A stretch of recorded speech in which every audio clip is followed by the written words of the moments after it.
let's have a look at the Wayfinders. This one is still redacted, but looks already pretty cool. Some scrolls, maybe some mage. Maybe we are getting a mage here. Could be a mage, who knows? But let's have a look at the ones we have available here. As I said, they're a little bit like your Warframes. You can just switch in between them if you so desire. There can be, of course, multiple of those characters in the group, and I'm really curious how this works. The first one is Wingrave, the Seeker, and he excels at close combat, and he is specializing in supporting his allies. And you can see here where his strength lies. And you might think, tank. And as somebody who has already been reading through all of this, interestingly enough, you're not wrong, but you are not right. Because he is also a tank, but also a healer. So he is more like a Paladin in that regard.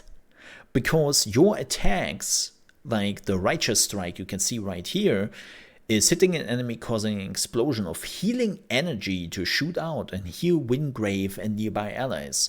So you are more like a supporter. Keep in mind that even though he is using sword and board here, he can use every weapon.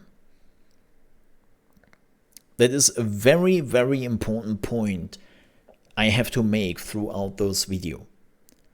They can use every weapon in the game, and depending on that, things are changing. Like Dragodite from my community just said earlier, Guild Wars 2 is that you, right? There are some similarities there for sure. Yeah. Then we have Radiant Pulse. Forms a divine shield that blocks the projectile and boosts defense of allies standing behind it. Yep, that is this one here, which looks really cool. I love the animations and stuff. Then we have Judgment. Marks enemies for Judgment. Anyone hitting a Judgment enemy will restore their own health. Right, so as long as the enemy has Judgment over their head, you're hitting them, you're getting health back. So again, you are a very active support healer in that regard.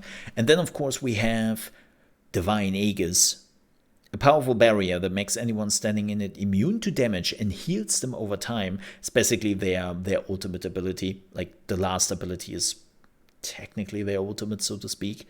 Looks really cool. And again, you are a heal supporter. So to speak. The signature weapon is Bastion. The names of the Celestial Architect. So it's like Sword and Board is your signature weapon, which gives you Power Bash, Shield Bash, do massive impact, and Guard Break damage.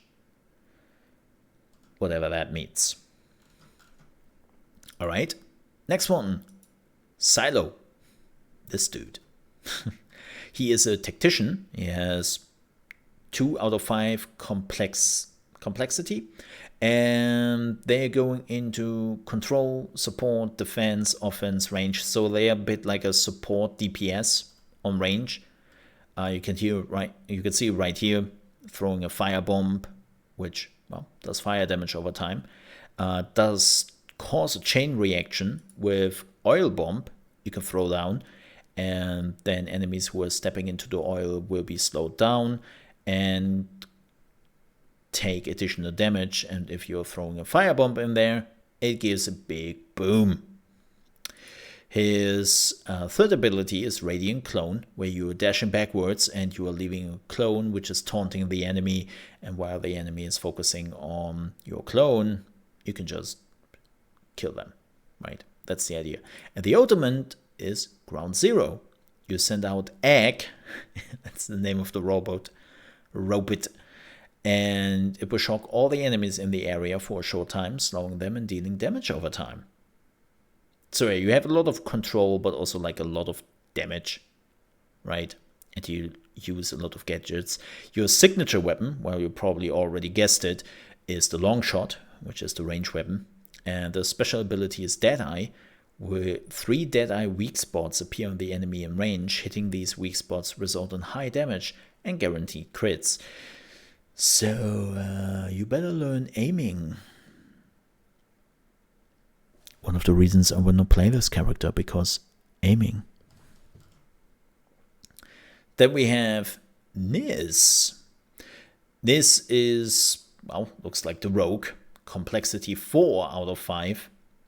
Very much everything is an offense, a little bit defense, a little bit range, and just slightly in support. And her first ability is Shadow Step, dash in a line, dealing damage. After a short delay, a Gloom clone will dash from the initial position to you, dealing damage to the enemies. Again, very rogue-esque, right? Umbral Aura. This is empowered by the Umbral magic, causing her next 3 dodges to pierce a nearby enemy with shadow. So you dodge, you do damage. I wonder if this works together. If you have Umbral Aura on, you using Shadow Step, if that maybe also works. That would be interesting to see how the abilities are working together. Then we have Vengeful Shade. Briefly become immune to attacks and damage enemies in front of Niss, and apparently you're also jumping backwards. So it's your disengage with a bit of a damage. And then we have Gloom Shroud for the next few seconds. Shadow Step can be used at no cost, so you can just use this, right? This is like your DPS burst. I can see that you can melt people with that, or enemies, not people, enemies, very quickly. And no, we have no information yet if there will be PvP at some point. At least not officially. Her signature weapon is Knight's Edge, and her ability is Daggerfall. Forms multiple magical daggers that float around the player and fire towards enemies as attacks when enemies come within range. Okay, we have seen this in previous games. Devil May Cry. What? No, I'm just joking. Huge Devil May Cry fan. I don't mean it in a bad way. And then we have Senya, aka Thunder Thighs, the champion. She is 3.5 out of 5. Very defensive. Good amount of control, a bit of support, a bit of range, and a bit of offense. So she is definitely the tank-ish. She has a big sword and big fists and thick thighs. Just saying. Her first attack is the Gladiator Pummel. Punch forward, then hold to Showboat. On release, Senya punches again and buffs her next weapon attack. Fully Showboating increases the damage of the follow-up punch. Barbarian, yeah. Gain favor. Hold to Showboat for the roaring crowd filling your favor. On release, taunts nearby enemies while buffing Senya and her allies. So as I said, very, very close to being a tank. Lightning Grasp. Use lightning to pull displaceable enemies towards Senya in a large area. All displaceable enemies, aka probably not usable on bosses.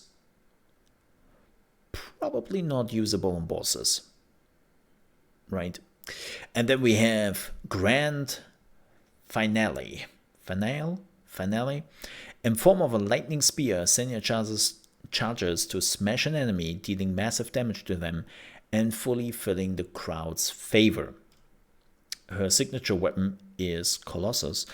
I would love them to explain to me what favor is. Just saying. It's a big two-handed sword, and her special ability is Gladiator Slice. Performs a quick melee attack that buffs the next ability. Using Gladiator Slice again will perform an empowered Gladiator Slice, dealing additional damage up to 2 times. And now, probably the most overplayed Wayfinder at the beginning of the game. Let's talk about Kyros, the Warmage. Look, every edgelord in the universe will play this character at the beginning. Let's face it. Let's just freaking face it. He is a 1.5 out of 5, very offensive, quite a bit of range, and everything else he sucks at. His first attack is Savage Rake. Rakes the ground with violent energy, dealing damage to all enemies in the front of Kyros. arcane fragments can be consumed to cast Savage Rake at no cost. I assume that's a special we can see right here with the floating boards around him. Yeah. Then we have Siphon Radiant. Releases a wave of energy around Kyros that damages enemies and absorbs arcane power, reducing cooldowns and granting an arcane fragment. Okay, so this is your filler reducing cooldowns ability. Then we have Arcane Focus. Marks enemies in an area. As enemies are hit, the mark builds up in power and detonates at max, or when it expires. Okay. So wonder how many stacks you can get. Interesting. And then the last one is Shockwave. Conjure Shockwave and awe from the sky, resulting in a gigantic fist dealing massive area damage. And that's the trick. Yep, that's what he does. And then there is the signature weapon, which is the Epitaph, and which has the special ability of Arcane Harvest, a spinning slash that deals damage in a 360-degree arc and steals ability power from the enemy. Increase the player's ability power per enemy hit. So you want to probably get as many enemies around you, hit Arcane Harvest, hit them with Arcane Focus, and then the DPS comes in. You hit Siphon Radiant, rinse and repeat. If anything still stands, which probably shouldn't because you don't have a lot of defense. Yeah.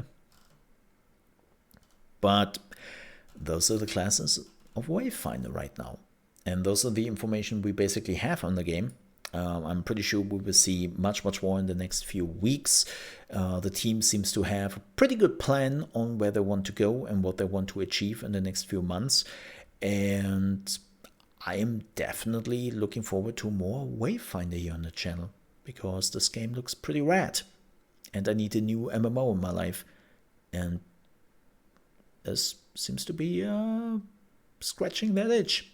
So if you enjoyed what you have just seen, don't forget to like if you're new to the channel. I would also appreciate if you might consider to subscribe to it. We are pretty close to 2,000 subscribers here. I'm doing a lot of Warhammer 40k Darktide right now, but as I said, that will change. There will be more Wayfinder in the future. And if you want to see more of it here on the channel, maybe even some live streams down the road, the moment the NDA drops, I would definitely appreciate that. With that said, I'll see you next time. Stay safe. Bye.